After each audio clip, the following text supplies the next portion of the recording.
નમસ્કાર, ગેટ્સ થિયરીમાં આપનું સ્વાગત છે. ધંધાનું સંચાલન કરવા માટે અમુક એવા કાર્ય મહત્વના છે જેને કહેવામાં આવે છે સંચાલનના કાર્ય વિસ્તારો. ખરેખર ધંધાકીય એકમ ઉત્પાદનનું કામકાજ કરે છે તો એ માંગ એની કેટલી રહેશે, આ માંગનું નોલેજ આપણને માર્કેટ આપે છે, એટલે કે બજાર આપે છે. એટલે એમ કહી શકાય કે ભાઈ બજારીય સંચાલન. ત્યારબાદ જોઈએ તો કે ઉત્પાદન કરતા હોઈએ ત્યારે કેટલું ઉત્પાદન કરવું એ ઉત્પાદન સંચાલન દ્વારા આપણને શીખવા મળે છે. ઉત્પાદન કરવા માટે નાણાંની કેટલી જરૂરિયાત છે તે આપણને નાણાકીય સંચાલન શીખવે છે. અને આ બધા કાર્ય કરવા માટે માનવ શક્તિનું આયોજન કેવી રીતે કરવું એ આપણને માનવ સંસાધન સંચાલન શીખવે છે. આમ સંચાલનના કાર્ય વિસ્તારોનો 4 વિભાગમાં વહેંચવામાં આવે છે. પહેલું છે માર્કેટિંગ સંચાલન, બીજું માનવ સંસાધન સંચાલન, ત્રીજું ઉત્પાદન સંચાલન અને ચોથું નાણાકીય સંચાલન. આ 4 કાર્યોની વિગતવાર સમજૂતી મેળવીએ તો એમાંનું સૌથી પહેલું કાર્ય છે માર્કેટિંગ સંચાલન.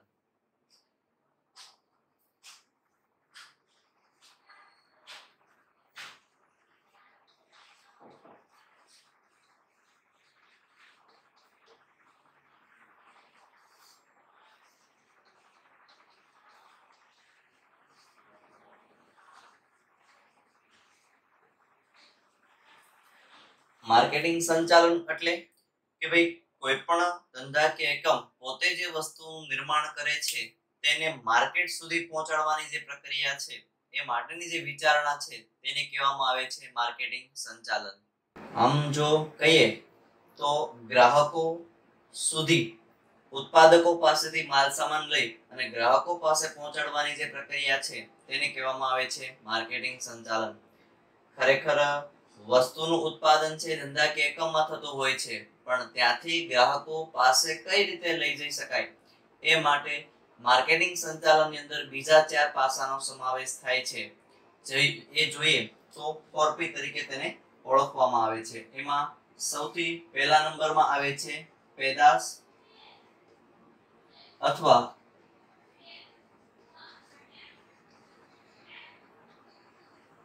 પેદાશ મિશ્ર. કે ભાઈ વસ્તુ બનાવવાનું જે કામ છે એ વસ્તુ બનાવવા માટેની જે પૂર્વ વિચારણા તેને કહેવામાં આવે છે પેદાશ. વસ્તુ બનાવતી વખતેનો રંગ, રૂપ, કદ, આકાર, વજન, ગુણધર્મો આ કેવા રાખવા આ ખાસ જરૂરી છે. કારણ કે વસ્તુ માર્કેટમાં ગયા પછી ગ્રાહકોને પસંદ આવશે કે નહીં, ગ્રાહકો પસંદ કરશે કે નહીં એ માટેના જે અત્યંત જરૂરી જે બાબતો હતી તે એટલે કે કહી શકાય પેદાશ અથવા પેદાશ મિશ્ર. ત્યારબાદ બીજા નંબરનો મુદ્દો છે કિંમત.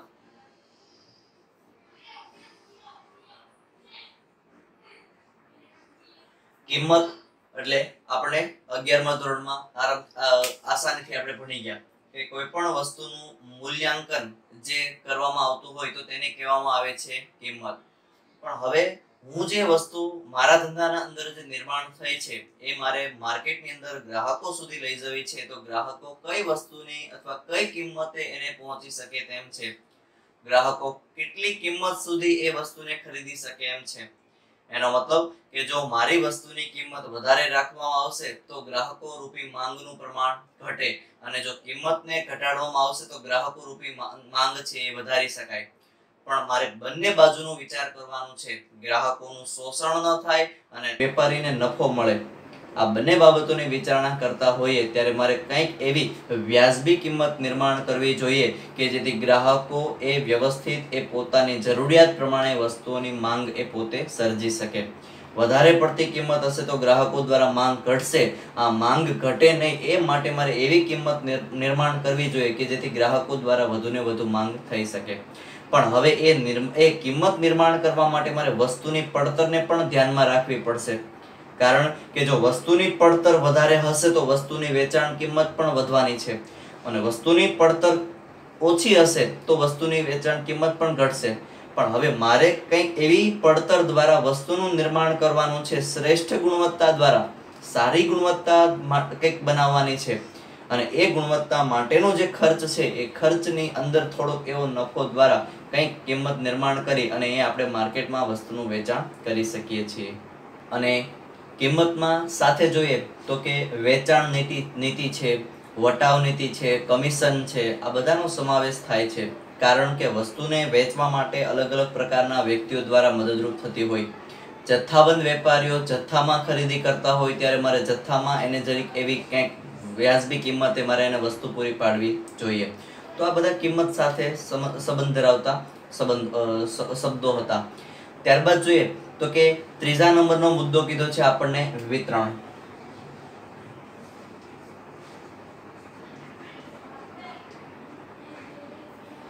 વિતરણ એટલે કે ભાઈ વસ્તુ એ ગ્રાહકના ઘર સુધી અથવા વસ્તુ ગ્રાહકો સુધી પહોંચાડવાની જે પ્રક્રિયા છે તેને કહેવામાં આવે છે વિતરણ. ખરેખર સમજવા જઈએ તો દરેકે દરેક ઉદ્યોગો પોતાની વસ્તુ પોતાના ઉદ્યોગમાં નિર્માણ કરતા હોય, પણ એ વસ્તુ ગ્રાહકના ઘર સુધી એ ગ્રાહકની અત્યંત નજીકના વિસ્તારોમાં એ પ્રાપ્ત થઈ શકતી હોય છે.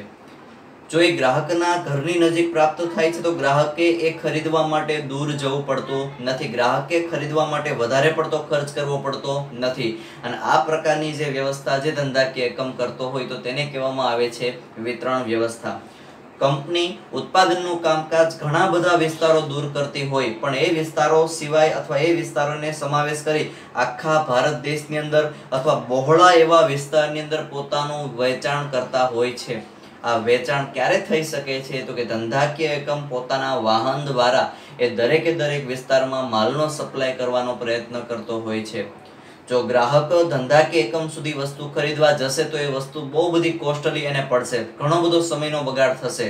આ ગ્રાહકના સમયનો બગાડ ન થાય, ગ્રાહક પાસેથી એક્સ્ટ્રા ખર્ચ વસૂલ ન થાય એ માટે ધંધાકીય એકમ પોતાની વસ્તુ ઉત્પાદિત વસ્તુ પોતાના જ વાહન દ્વારા એ વિતરણ વ્યવસ્થા દ્વારા ગ્રાહકની અત્યંત નજીક પહોંચે એ માટેનો જે પ્રયત્ન કરવામાં આવે તેને કહેવામાં આવે છે વિતરણ વ્યવસ્થા. હાલના સમયમાં જોઈએ તો વિતરણ વ્યવસ્થામાં એજન્ટો, મધ્યસ્થીઓ, જથ્થાબંધ વેપારીઓ, છૂટક વેપારીઓ વગેરેનો સમાવેશ કરવામાં આવે છે. કારણ કે આ બધા વ્યક્તિઓ પોતાનું કંઈક કમિશન લઈ અને ગ્રાહકોની નજીક લઈ જવાનો પ્રયત્ન કરી રહ્યા છે એટલા માટે. ત્યારબાદ ચોથો મુદ્દો જોઈએ તો છે અભિવૃદ્ધિ.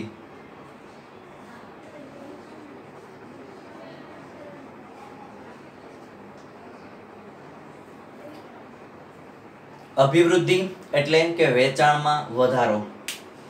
જે વેચાણ થાય છે એ વેચાણમાં વધારો કઈ રીતે થાય ને એ માટેનો જે પ્રયત્ન કરવામાં આવે તો તેને કહેવામાં આવે છે અભિવૃદ્ધિ.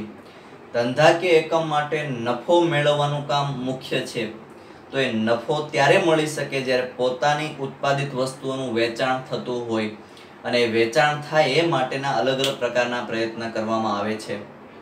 એમાં જોઈએ તો ઉત્પાદિત વસ્તુની જાહેરાત કરીને, પ્રસિદ્ધિ કરીને, સેલ્સમેનને વધારે પડતું કમિશન આપીને, કંઈક એવી તૈયારી કરીને વસ્તુનું વેચાણ વધારે થાય એ માટેના પ્રયત્ન કરી શકીએ છીએ. અત્યારના સમયમાં ખાસ જોવા જઈએ તો વેચાણ વૃદ્ધિ માટે અલગ અલગ કંપનીઓ અનેક પ્રકારના પ્રયત્નોનો ઉપયોગ કરે છે. જેમ બને તેમ પોતાના ગ્રાહકો વધે, પોતાના ગ્રાહકો દ્વારા માંગ વધે, પોતાના માંગ દ્વારા પોતાનો નફો વધે, આ માટેનો પ્રયત્ન દરેક ધંધાકીય એકમ હાલના સમયમાં કરી રહ્યા છે. એક બાબત આમ સમજીએ કે ભાઈ વેચાણમાં વધારો કરવા માટે સેલ્સમેનને જાહેરાત માટે, વસ્તુની પ્રસિદ્ધિ માટે ઘણો બધા પ્રકારનો ખર્ચ થાય છે. પણ આ ખર્ચ થતા પણ વેચાણમાં વધારો થતા પાછો આપણને નફો છે પૂરેપૂરો મળી જાય છે. એટલે ટૂંકમાં એક પ્રકારે કહીએ તો ખર્ચ કરવાથી નફામાં વધારો થાય છે એવું આપણને એક બાબત ઉપરથી સિદ્ધ થઈ શકે.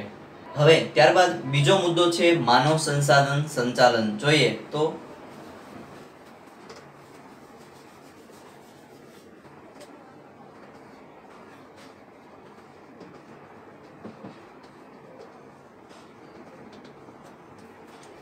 માનવ સંસાધન સંચાલન એટલે મનુષ્યને સંપત્તિ સમજવાનું કામ.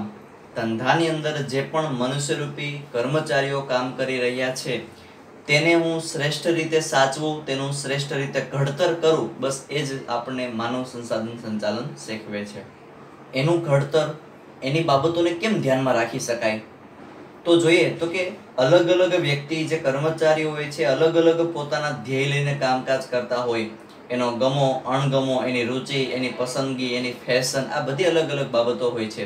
અને એ ઘણા બધા વ્યક્તિઓ હોય તો બધાની અંદર આ વિભિન્નતા જોવા મળતી હોય છે. પણ ધંધાકીય એકમની અંદર આ દરેક વ્યક્તિની બાબતનો જો ખ્યાલ રાખવામાં આવે, કયા વ્યક્તિને કઈ બાબતો ગમે છે, કયા વ્યક્તિને કઈ બાબતો નથી ગમતી, એના આધારે કામની વહેંચણી કરવામાં આવે, એ બાબતોનું ધ્યાન રાખીને એને સંતોષકારક હું એને શોખ પૂરા કરાવી શકું, એવા જો પ્રયત્ન કરવામાં આવે તો કર્મચારી કામ કરવામાં આનંદ અનુભવશે, એને લાગણીઓ ખુશ થશે અને સારી રીતે ઝડપથી કામ કરવાનો પ્રયત્ન થશે. આમ કર્મચારીઓને મિલકત સમજવાનું જે કામ છે તે આપણને માનવ સંસાધન સંચાલન શીખવે છે. સાથે એવું પણ કહી શકાય કે ભાઈ જેમ મિલકતોની જાળવણી કરવામાં આવે તો મિલકતો લાંબા સમય સુધી ટકી શકે છે, તો એવી રીતે કર્મચારીઓને પણ જો જાળવવામાં આવે, કર્મચારીઓની કદર કરવામાં આવે તો કર્મચારીઓ દ્વારા પણ સારું એવું કામકાજ થઈ શકે છે. અને એ કામ આપણને માનવ સંસાધન સંચાલન શીખવે છે. કે ભાઈ માનવ સંસાધન સંચાલનની લાક્ષણિકતાઓ કઈ કઈ છે, એને લાક્ષણિકતા દ્વારા ઓળખવાનો પ્રયત્ન કરીએ.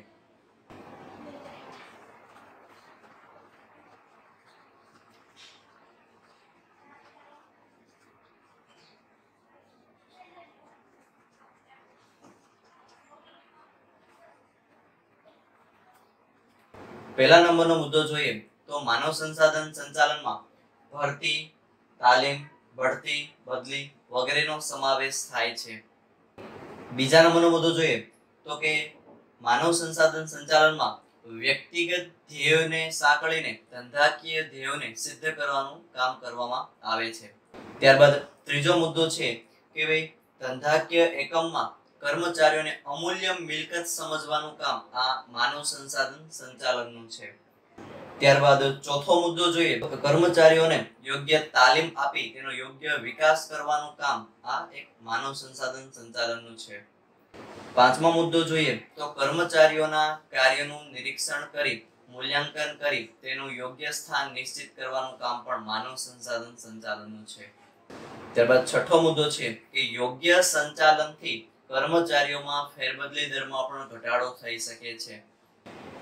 અને સાતમો મુદ્દો જોઈએ તો માનવ સંસાધન સંચાલનથી ધંધાકીય એકમમાં કર્મચારીની યોગ્ય વાતાવરણ પૂરું પાડવાનું છે કે જેનાથી તેની કાર્યક્ષમતા, કાર્યદક્ષતા, એનો ઉત્સાહ, એનો જુસ્સામાં વધારો થાય.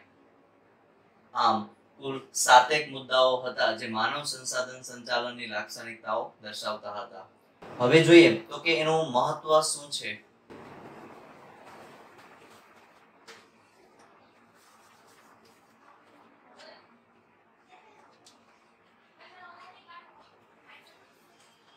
સૌપ્રથમ પહેલા નંબર આવે છે કર્મચારીઓની કાર્યદક્ષતામાં વધારો થાય. બીજા નંબરમાં નફાકારકતામાં વધારો થાય. ત્રીજા નંબરમાં એકમની પ્રતિષ્ઠામાં વધારો થાય છે. ચોથા નંબરમાં જોઈએ તો કે વસ્તુ કે સેવાની ગુણવત્તામાં વધારો થાય છે. પાંચમા નંબરમાં સહકાર અથવા જૂથ ભાવના ખીલે છે. છઠ્ઠા નંબરમાં જોઈએ તો કે સાધનોનો મહત્તમ ઉપયોગ થઈ શકે છે. સાતમા નંબરમાં કર્મચારીઓની ફેરબદલી દરમાં ઘટાડો થાય છે. આઠમા નંબરમાં જોઈએ તો કે કર્મચારીઓને કાર્યનો પૂરો સંતોષ મળે છે. અને ત્યારબાદ જોઈએ તો કાર્યનો પૂરો સંતોષ મળતો હોવાથી ઔદ્યોગિક ઝઘડાઓનું પ્રમાણ પણ ઘટે છે.